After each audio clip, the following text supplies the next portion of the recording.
Welcome to এলএসিস tutorial. Calcutta ইউনিভার্সিটির ইতিহাস অনার্সের সকল স্টুডেন্টদেরকে এলএসিস টিউটোরিয়াল চ্যানেলে ওয়েলকাম জানাই। তোমাদের এই ভিডিওটা ফোর্থ সেমিস্টারের স্টুডেন্টদের জন্য। তোমাদের ফোর্থ সেমিস্টার অনার্সের যে ডিএসসিসি 8 পেপার রয়েছে, এই পেপারের একটি গুরুত্বপূর্ণ 20 মার্কস অ্যান্সার এই ভিডিওর মাধ্যমে আমি শেয়ার করে দেবো। অলরেডি আমি তোমাদের এই পেপারে সাজেশান পোস্ট করে দিয়েছি। তোমরা যারা এখনও চেক আউট করোনি অবশ্যই কিন্তু চেক আউট করে নাও, এবং সাজেশান ধরে ধরে কিন্তু আমি অনেক long question answer already post করে দিয়েছি। তাই তোমরা যারা এখনও কোশ্চেনগুলো নোট ডাউন করোনি অবশ্যই কিন্তু নোট ডাউন করে নাও এবং নিজেদেরকে আগেভাগে এক্সামের জন্য প্রিপেয়ার করে নাও। আজকে আমি তোমাদের যে কোশ্চেন অ্যান্সারটি শেয়ার করব, প্রশ্নটি হচ্ছে, তুমি কি মনে করো সপ্তদশ শতকের ইউরোপ ছিল এক সার্বিক সংকটের যুগ? ভেরি ভেরি ইম্পর্টেন্ট প্রশ্ন। আমি কিন্তু সাজেশানে এই প্রশ্নটি দিয়েছিলাম এবং তোমরা অনেকেই কমেন্ট করে বলছিলে এই প্রশ্নের অ্যান্সারটি শেয়ার করতে, তাই তোমাদের অনুরোধেই কিন্তু এই প্রশ্নের অ্যান্সারটি আজকে শেয়ার করে দিচ্ছি। তাহলে আর বেশি দেরি করছি না, সরাসরি আমি মূল ভিডিওতে আসছি। এবারে আমি অ্যান্সারটি বলছি, তোমরা খাতায় দেখে দেখে নোট ডাউন করে নাও। ইউরোপের ইতিহাসে সপ্তদশ শতক ছিল এক জটিলতম সময়। ট্রেভার রোপার, এরিক হবসন আর জিওফ্রে পার্কারের মতো বিখ্যাত ইতিহাসবিদেরা এই শতককে জেনারেল ক্রাইসিস বা সার্বিক সংকটের যুগ বলেছেন। এই সময় ইউরোপের বহু দেশে রাজতন্ত্রের বিরুদ্ধে বিদ্রোহ হয়েছে, বড় বড় যুদ্ধ হয়েছে, ধর্মীয় দাঙ্গা হয়েছে, খারাপ আবহাওয়া ফসল নষ্ট করেছে, মানুষ দুর্ভিক্ষে মরেছে। আবার কেউ কেউ বলেন সব জায়গায় একসাথে বিপর্যয় ঘটেনি। নেদারল্যান্ডস বা ইংল্যান্ডে বাণিজ্য আর শিল্প অনেক জায়গায় বাড়ছিল। তাই ইতিহাসে এই শতককে নিয়ে বড় বিতর্ক আছে। পরবর্তী প্যারা দেখো, 30 বছরের যুদ্ধ সপ্তদশ শতকে ইউরোপের সবচেয়ে বড় আর সবচেয়ে ভয়ঙ্কর যুদ্ধগুলির মধ্যে একটি। 1618 সালে বোহেমিয়ার ধর্মীয় দ্বন্দ্ব থেকে শুরু হয়, প্রায় পুরো জার্মানি আর মধ্য ইউরোপকে গ্রাস করে নেয়। ক্যাথলিক আর প্রোটেস্ট্যান্টের মধ্যে ধর্মীয় শত্রুতা ছিল এই যুদ্ধের মুখ্য কারণ, কিন্তু এর সাথে রাজন্যবর্গের ক্ষমতা আর ভূখণ্ডের দখলের লড়াইও যুক্ত হয়। ট্রেভার রোপার বলেছেন, 30 বছরের যুদ্ধ দেখায় কিভাবে ধর্ম আর রাজনীতি মিলে ইউরোপ জুড়ে অস্থিরতা ছড়িয়েছিল। এই যুদ্ধের কারণে জার্মানির জনসংখ্যা প্রায় 1/3 কমে যায়। গ্রাম আর শহর উভয়ই লুট হয়, কৃষি উৎপাদন ভেঙে পড়ে, দুর্ভিক্ষ ছড়ায়। যুদ্ধের খরচ মেটাতে রাজারা কর বাড়ায়, ফলে সাধারণ মানুষের জীবন আরও কষ্টকর হয়। 1648 সালের পিস অফ ওয়েস্টফেলিয়া এই যুদ্ধ শেষ করে এবং আধুনিক রাষ্ট্র ব্যবস্থা গড়ার পথ তৈরি করে। কিন্তু যে ক্ষতি হয়েছিল তা সহজে পূরণ হয়নি। 30 বছরের যুদ্ধকে অনেকেই সপ্তদশ শতকের সংকটের সবচেয়ে বড় চিহ্ন মনে করেন। ইংল্যান্ডের গৃহযুদ্ধও এই শতকের রাজনৈতিক সংকটের বড় দৃষ্টান্ত। 1642 সালে রাজা প্রথম চার্লস পার্লামেন্টকে বাদ দিয়ে নিজের ইচ্ছে মতো শাসন করতে চাইলেন। তিনি ট্যাক্স বাড়ালেন, নাগরিকদের মতামত অগ্রাহ্য করলেন। ফলে সাধারণ মানুষ আর পার্লামেন্টের নেতা অলিভার ক্রমওয়েল রাজাকে চ্যালেঞ্জ করলেন। ট্রেভার রোপার বলেন, এই গৃহযুদ্ধ রাজতন্ত্র বনাম গণতান্ত্রিক শক্তির সংঘাতের প্রতীক। দেশের মধ্যে দুই শিবির ভাগ হয়ে গেল মানুষ।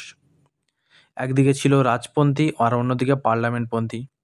বহু গ্রামে যুদ্ধ হলো, ফসল নষ্ট হলো, বাণিজ্য বন্ধ হলো, শেষ পর্যন্ত রাজাকে ফাঁসি দেওয়া হলো। ইউরোপে প্রথম কোনো রাজাকে এমনভাবে শাস্তি দেওয়া হয়েছিল। 1649 থেকে 51 পর্যন্ত ক্রমওয়েল শাসন চালালেও সমাজে শান্তি আসেনি। পরে রাজতন্ত্র আবার ফিরে আসে, কিন্তু মানুষের মনে নতুন প্রশ্ন জেগে ওঠে, রাজার ক্ষমতা কি সীমাহীন থাকবে? এরিক হবসন বলেন, এই গৃহযুদ্ধ সপ্তদশ শতকে সার্বিক রাজনৈতিক অস্থিরতার বড় প্রমাণ। পরবর্তী প্যারা দেখো, 1648 থেকে 53 সাল পর্যন্ত ফ্রান্সের অভিজাত বিচারক আর সাধারণ মানুষের এক অংশ একজোট হয়ে রাজকোষ আর রাজা চতুর্দশ লুইয়ের প্রশাসনের বিরুদ্ধে বিদ্রোহ করে। রাজা তখনও শিশু ছিলেন, ফলে শাসন ক্ষমতা ছিল তার মা আর কার্ডিনাল মাজারিনের হাতে। ট্রেভার রোপার বলেন, এই বিদ্রোহ ছিল মানুষের করের বোঝা আর রাজতান্ত্রিক স্বৈরাচারের বিরুদ্ধে ক্ষোভের বহিঃপ্রকাশ। প্যারিস শহরেই দাঙ্গা, অবরোধ আর সংঘর্ষ চলেছিল। ফ্রান্সের রাজতন্ত্র বিরোধী বিদ্রোহ ব্যর্থ হয়েছিল ঠিকই, কিন্তু এর ফলে রাজা চতুর্দশ লুই বুঝেছিলেন, জনগণ আর অভিজাতদের শাসন কঠোর হাতে না চালালে বিদ্রোহ থামানো যায় না। স্পেন সপ্তদশ শতকের শুরুর দিকে ইউরোপের একচ্ছত্র শক্তি ছিল, কিন্তু এই শতকে স্পেনের সাম্রাজ্য ধীরে ধীরে দুর্বল হতে থাকে। 1640 সালে কাতালোনিয়া স্পেনের বিরুদ্ধে বিদ্রোহ করে আর পর্তুগাল স্পেনের শাসন থেকে বেরিয়ে যায়। জিওফ্রে পার্কার বলেন, এই বিদ্রোহগুলো স্পেনের রাজনৈতিক ব্যর্থতা আর আর্থিক দুর্বলতা দেখায়। আমেরিকার রূপার খনি থেকে আয় কমতে থাকে। রাজকোষ ফাঁপিয়ে দেওয়া যুদ্ধ আর বিলাসী রাজদরবার স্পেনের অর্থনীতিকে ভেঙে ফেলে। কৃষিক্ষেত্রেও শীতল আবহাওয়ার দুর্বল কৃষিনীতির কারণে উৎপাদন কমে যায়, ফলে স্পেন তার সাম্রাজ্য ধরে রাখতে গিয়ে দেউলিয়া হতে থাকে। করের বোঝা আর অভ্যন্তরীণ বিদ্রোহ স্পেনের ভাঙন ত্বরান্বিত করে। সপ্তদশ শতকে স্পেন প্রমাণ করে, বড় সাম্রাজ্যও যদি শাসন তার অর্থনীতি ঠিক রাখতে না পারে তাহলে তার সংকটে পড়তে বাধ্য। পরবর্তী প্যারা দেখো, সপ্তদশ শতকে ইউরোপে হঠাৎ করে তাপমাত্রা কমে যায়, আর এই শীতল আবহাওয়া প্রায় 1600 থেকে 1680 পর্যন্ত স্থায়ী হয়। বিজ্ঞানীরা একে লিটল আইস এজ বলেন। এই সময় ফসল ঠিকমতো ফলে না, শীতকাল আর বড় আর কঠিন হয়, বসন্তে তুষারপাত হয়, খরা আর বন্যাও হয়। এর ফলে খাদ্য উৎপাদন কমে যায়, মানুষের মধ্যে দুর্ভিক্ষ ছড়ায়। এছাড়াও কৃষকরা ঋণগ্রস্ত হয়, ছোট জমির মালিকেরা বড় মালিকদের হাতে জমি বিক্রি করতে বাধ্য হয়। এইভাবে জলবায়ু আর কৃষি একসাথে ইউরোপের অর্থনীতিকে দুলিয়ে দিয়েছিল, যা সপ্তদশ শতকের সংকটকে আরও গভীর করে তোলে। এই শতকে ইউরোপের কোনো কোনো অংশে বাণিজ্য উন্নত হলেও বহু অঞ্চলে অর্থনীতি স্থবির হয়ে পড়ে। যুদ্ধ, কৃষি উৎপাদন হ্রাস আর রাজতান্ত্রিক অপচয়ের কারণে রাজকোষ শূন্য হতে থাকে। এই সময় শহরে হস্তশিল্পীরা কাজ হারায়, কারণ স্থানীয় চাহিদা কমে যায়, আর যুদ্ধের কারণে রপ্তানি বাধাগ্রস্ত হয়। বহু শহরে শ্রমিকরা বেকার হয়ে পড়ে, বেকার মানুষ শহরের বস্তিতে ভিড় জমায়। গ্রামের মানুষ জমি হারিয়ে শহরে এসে কাজ খুঁজতে পায় না।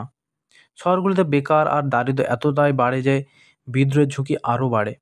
অর্থনৈতিক স্থবিরতা তখনকার রাজনৈতিক সংকট আর বিদ্রোহের মূলে বড় ভূমিকা রাখে। সপ্তদশ শতকে ইউরোপে অনেক রাজা বুঝতে পারলেন দেশে এত বিদ্রোহ, যুদ্ধ আর অস্থিরতা থামাতে হলে শাসন ব্যবস্থা কঠোর করতে হবে। এই সময় রাজারা রাজতন্ত্রকে একেবারে নিজের হাতে আনতে চাইলেন। এই শাসন পদ্ধতিকে বলে অ্যাবসলিউটিজম বা একক শাসন। এর সবচেয়ে বড় উদাহরণ ফ্রান্সের চতুর্দশ লুই। তিনি স্পষ্ট বলেছিলেন, আমিই রাষ্ট্র। তিনি ফ্রঁদ বিদ্রোহের পরে দেখেছিলেন, যদি অভিজাতরা বেশি ক্ষমতা পায় তাহলে বারবার বিদ্রোহ হবে। তাই তিনি নিজের দরবারকে খুব শক্তিশালী করলেন, সেনাবাহিনী নিজের নিয়ন্ত্রণ রাখলেন, করের নিয়ন্ত্রণও নিজের হাতে নিলেন।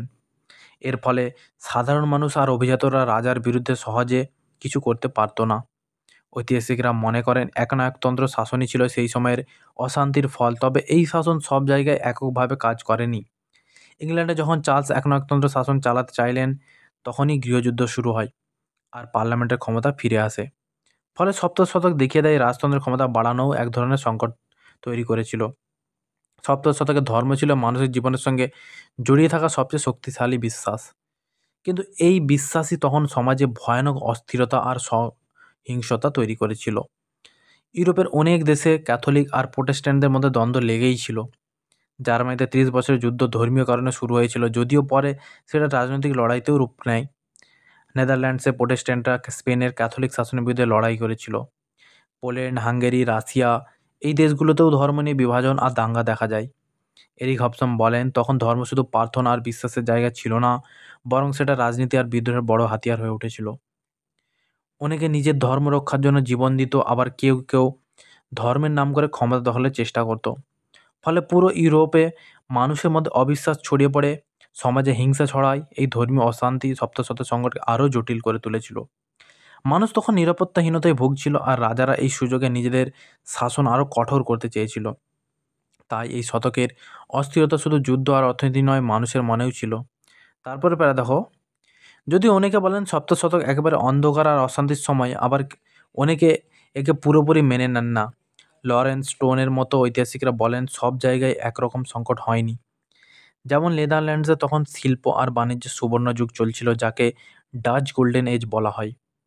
সেখানে শিল্পীরা নতুন ছবি এঁকেছেন, বিজ্ঞানীরা নতুন আবিষ্কার করেছেন, সমুদ্রপথে বাণিজ্য বেড়েছে। ইংল্যান্ডেও বাণিজ্য আর শিল্পের কিছু অংশের উন্নতি দেখা গেছে, আবার বিজ্ঞানেও বড় বড় পরিবর্তন এসেছে। যেমন গ্যালিলিও, নিউটনের মতো বিজ্ঞানীরা তখন সব কাজ করেছেন।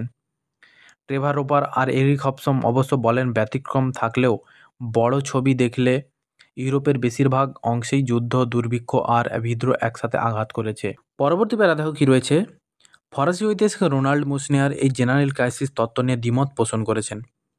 মুসনিয়ার বলেছেন, সপ্তদশ শতকের সমস্যাগুলো একেবারে নতুন ছিল না। ইউরোপে বহু শতক ধরে কৃষক বিদ্রোহ, কর নিয়ে ক্ষোভ, যুদ্ধ সবই ঘটে আসছিল। মুসনিয়ার বলেন, সমাজের বিভিন্ন স্তর এই সংকটকে এককভাবে অনুভব করেনি। যেমন গ্রামীণ কৃষকের সমস্যা আর শহরে বণিকের সমস্যা এক নয়।